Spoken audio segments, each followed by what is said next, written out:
Gaza city में हालात और बिगड़ गए हैं। इजराइल ने भी अपना जमीनी ऑपरेशन और बड़ा कर दिया है और साफ कहा कि गाजा छोड़कर निकल जाओ।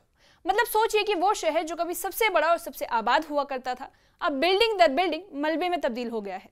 इस ऑपरेशन को लेकर इजराइल डिफेंस मिनिस्टर ने साफ कह दिया है कि गाजा जल रहा है और जब तक मिशन पूरा नहीं होगा पीछे नहीं हटेंगे। वहीं दूसरी तरफ यूनाइटेड नेशंस के एक्सपर्ट्स का कहना है कि इजराइल गाजा में नरसंहार कर रहा है। इजराइल इन आरोपों को झूठा बता रहा है, लेकिन अब सवाल यही है कि इस जंग का अंत कैसे और कब होगा। आज इस वीडियो में हम आपको बताने वाले हैं इजराइल का नया ऑपरेशन, गाजा में जमीनी हालात, मिस्र और बाकी देशों का गुस्सा और कैसे ये जंग पूरे मिडिल ईस्ट को हिला रहा है। तो न्यूज़ 18 के सोशल मीडिया प्लेटफॉर्म पर आपका स्वागत है। मैं आपके साथ साइमा परवीन। सबसे पहले समझ लेते हैं कि इजराइल ने गाजा सिटी में अपना ग्राउंड ऑफेंसिव यानी जमीनी ऑपरेशन शुरू कर दिया है। पहले तो एयर स्ट्राइक की गई, बिल्डिंग्स गिर गई, लेकिन अब सीधा जमीन पर जाकर एक एक ब्लॉक को कब्जे में लेने की कोशिश की जा रही है। इजराइल का कहना है कि वहां अभी 2 से 3 हजार हमास के लड़ाके छिपे हुए हैं। उनके पास टनल्स हैं, हथियार है और वो शहर के बीचों बीच मौजूद है। इजराइल धीरे धीरे बाहर से अंदर की तरफ बढ़ रहा है, तो मतलब सोचिए कि जैसे कोई घेरा कसता जाता है, बिल्कुल वैसे ही। लेकिन यहाँ कोई गेम नहीं, ये असली जंग है। और इसी दौरान आम लोग जो अभी तक गाजा सिटी में बचे हुए हैं, उनसे कहा गया है कि तुरंत शहर छोड़कर दक्षिण की तरफ चले जाओ। अब जरा सोचिए कि गाजा सिटी जैसे बड़े शहर में लाखों लोग रहते हैं।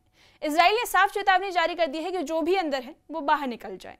इजराइल का दावा है कि करीब 3.5 लाख लोग शहर छोड़ चुके हैं, लेकिन यूनाइटेड नेशंस के आंकड़े कुछ और बताते हैं। यूनाइटेड नेशंस का कहना है कि पिछले 1 महीने में करीब 2.2 लाख लोग ही निकल पाए हैं, लेकिन इतना तय है कि लाखों लोग बेघर हो चुके हैं। अब याद रखिए कि गाजा में पहले ही 10 लाख से ज्यादा लोग रहते थे। मतलब अब तक यह आंकड़ा सबसे बड़ा डिस्प्लेसमेंट है। आपको बता दें कि ऑपरेशन के साथ ही स्ट्राइक्स भी लगातार बढ़ती जा रही है। मंगलवार सुबह गाजा सिटी में चारों तरफ धमाके हुए, अस्पतालों में लाशें और घायल लोगों की भीड़ लगी हुई है। आपको अगर आंकड़ों की बात बताएं तो शिफा हॉस्पिटल ने बताया कि उनके पास 20 शव आए हैं और करीब 90 लोग घायल एक साथ पहुंचे हैं। और डॉक्टर का कहना है कि रात भर बमबारी चलती रही, एक पल के लिए भी रुकावट नहीं आई। तो जरा सोचिए कि बच्चे, औरतें, बूढ़े, सबके ऊपर बम गिर रहे हैं। अब भी कई लोग मलबे के नीचे दबे हुए हैं, जिसके बाद इजराइल का कहना है कि हमास अपने हथियार सिविल इलाकों में रखता है, लेकिन आम लोग कहते हैं कि चाहे कुछ भी हो, सबसे ज्यादा नुकसान मासूमों का हो रहा है। इजराइल के डिफेंस मिनिस्टर इजराइल कैट्स ने साफ कह दिया है कि गाजा जल रहा है। उन्होंने ये भी बोला कि हम पीछे नहीं हटेंगे, मिशन पूरा होने तक लड़ाई ऐसे ही जारी रहेगी। अब सवाल यह है कि ये मिशन क्या है। इजराइल का कहना है कि जब तक हमास पूरी तरह से खत्म नहीं होगा तब तक ये ऑपरेशन चलता रहेगा। मतलब उन्हें हमास के लड़ाकों को खत्म करना है, टनल्स को तबाह करना है और गाजा सिटी को दोबारा अपने कंट्रोल में लेना है। इजराइल ने टाइमलाइन नहीं बताई, लेकिन मीडिया रिपोर्ट्स का मानना है कि ये महीनों तक चल सकता है। अब जरा सोचिए कि अगर ये महीनों तक चला तो तबाही कितनी बड़ी होगी। अब यहाँ पर एक और बड़ी चीज हुई है और वो है United Nations human rights council के एक्सपर्ट्स ने कहा, उन्होंने रिपोर्ट जारी की और इजराइल में गाजा में नरसंहार यानी जीनोसाइड कर रहा है। उन्होंने कहा कि लगातार बमबारी, हजारों मौतें और लोगों को जबरन निकालना, ये सब जीनोसाइड के सबूत हैं। लेकिन इजराइल ने तुरंत इसे खारिज कर दिया है। अब आपको बता दें कि उन्होंने क्या कहा। उन्होंने कहा कि रिपोर्ट पूरी तरह झूठ और तोड़ मरोड़ कर पेश की गई है। इजराइल का कहना है कि असल में हमास सिविलियंस को ढाल की तरह इस्तेमाल करता है और सारा दोष उसी का है। यानी एक इंटरनेशनल कम्युनिटी का प्रेशर है, तो दूसरी तरफ इजराइल का साफ इनकार है। अमेरिका हमेशा इस जंग के बीच में रहता है। इस बार अमेरिका के secretary of state Marco Rubio Israel से निकलकर कतर पहुंचे। वो वहां के अमीर से मिलने गए, क्योंकि कतर अक्सर इस तरह के नेगोशिएशन में बड़ा रोल निभाता है। जिसके बाद रूबियो ने कहा कि हमारे पास बहुत कम वक्त बचा है और ये अहम पल है। उनका मतलब था कि अगर अभी भी कोई बातचीत या डील नहीं हुई है तो हालात और बिगड़ सकते हैं। उन्होंने ये भी बोला कि जंग से बुरा है लंबी जंग, यानी अगर ये सालों तक चलेगा तो सिर्फ बर्बादी ही होगी। लेकिन सच यही है कि अगर कोई ठोस सीज फायर नजर नहीं आ रहा। अरब और मुस्लिम देशों ने भी इजराइल के खिलाफ गुस्सा दिखाया है। हाल ही में दोहा कतर में एक समिट हुई थी, वहां सबने इजराइल की निंदा की, लेकिन ध्यान दीजिए कि उन्होंने सिर्फ बयान दिए, कोई बड़ा कदम अभी तक नहीं उठाया गया। मतलब न तो कोई पाबंदी लगाई, न कोई बड़ा फैसला लिया गया। और इसका कारण साफ है, और वो है इजराइल को रोकना इतना आसान नहीं, क्योंकि अमेरिका और दूसरे देश उनके साथ खड़े हैं। तो अरब देशों की नाराजगी दिखती है, लेकिन असरदार साबित नहीं होती। और यही वजह है कि इस जंग को रोकने के लिए डिप्लोमेटिक प्रेशर फिलहाल काम नहीं कर रहा। और सबसे बड़ा बदलाव मिस्र के रवैये में देखने को मिला। आपको बता दें कि मिस्र पहला एक ऐसा अरब देश है जिसने इजराइल के साथ शांति समझौता किया था साल 1979 में। लेकिन अरब मिस्र के राष्ट्रपति अब्देल फतेह अल सीसी ने इजराइल को सीधे दुश्मन कह दिया है। तो सोचिए कि इतने सालों बाद पहली बार मिस्र ने ऐसी भाषा का इस्तेमाल किया है। इसका मतलब है कि मिस्र अब बहुत नाराज है। मिस्र हमेशा इस तरह की जंग में मध्यस्थता की भूमिका निभाता रहा है, लेकिन अब वो खुद दबाव महसूस कर रहा है। इसके बाद मिस्र का कहना है कि इस जंग से उसकी सुरक्षा भी खतरे में है, यानी पड़ोसी देश भी अब सीधा टकराव की भाषा बोलने लगे हैं।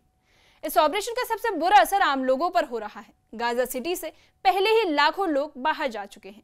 जिनके पास गाड़ियां नहीं हैं, वो पैदल जा रहे हैं। परिवार टूटा फूटा सामान लेकर बाहर निकल रहे हैं। आपको ये भी बता दें कि अस्पताल भरे हुए हैं, दवाइयों की कमी है, खाने पीने का सामान खत्म हो चुका है। जबकि यूनाइटेड नेशंस का कहना है कि मानवीय संकट अब कंट्रोल से बाहर होती जा रही है और यही वजह है कि दुनिया भर में लोग सीज फायर की मांग करने लगे हैं।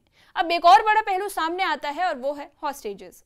याद कीजिए 7 अक्टूबर 2023 को जब हमास ने हमला किया था, तब उन्होंने 251 लोगों को किडनैप कर लिया था। ज्यादातर बाद में सीज फायर के दौरान छोड़े गए, लेकिन आज भी करीब 48 लोग कैद में हैं। इजराइल का मानना है कि इनमें से 20 लोग जिंदा हैं। अब इन हॉस्टेजेस के परिवार इजराइल के प्रधानमंत्री बेंजामिन नेतन्याहू के घर के बाहर प्रदर्शन कर रहे हैं। उनका कहना है कि हमारे बच्चों को वापस लाया जाए।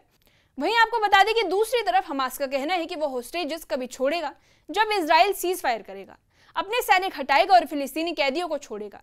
आपको बता दें कि दूसरी तरफ हमास का कहना है कि वो हॉस्टेजेस तभी छोड़ेगा जब इजराइल सीज फायर करेगा, अपने सैनिक हटाएगा और फिलिस्तीनी कैदियों को छोड़ेगा।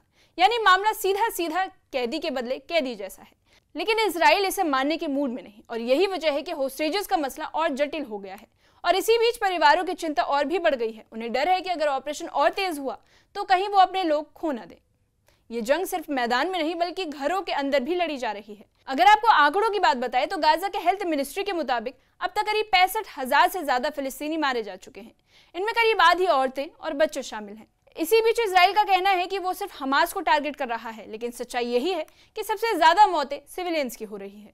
और 7 अक्टूबर को जब ये सब शुरू हुआ था, तब हमास ने इजराइल में करीब 1200 लोगों को मार डाला था। मतलब 1 साल से ज्यादा हो गए और तबाही बढ़ती ही जा रही है। अब सवाल ये उठ रहा है कि ऑपरेशन कितने दिन चलेगा। इजराइल ने ना कोई टाइमलाइन दी है, लेकिन मीडिया की रिपोर्ट्स के मुताबिक महीनों तक चलेगा। तो जरा सोचिए कि महीनों तक लगातार बमबारी, ग्राउंड ऑपरेशन, इसका मतलब है कि गाजा पूरी तरह से खंडर बन जाएगा। इसी बीच इजराइल का कहना है कि उनका मिशन क्लियर है, हमास को खत्म करना। लेकिन एक्सपर्ट्स का मानना है कि सिर्फ बमबारी से मुमकिन नहीं, क्योंकि हर बार जैसे ही कोई संगठन खत्म होता है, कुछ साल बाद नया खड़ा हो जाता है। यानी सवाल वही है कि क्या सच में हल निकलेगा या सिर्फ खून खराबा ही बढ़ता जाएगा।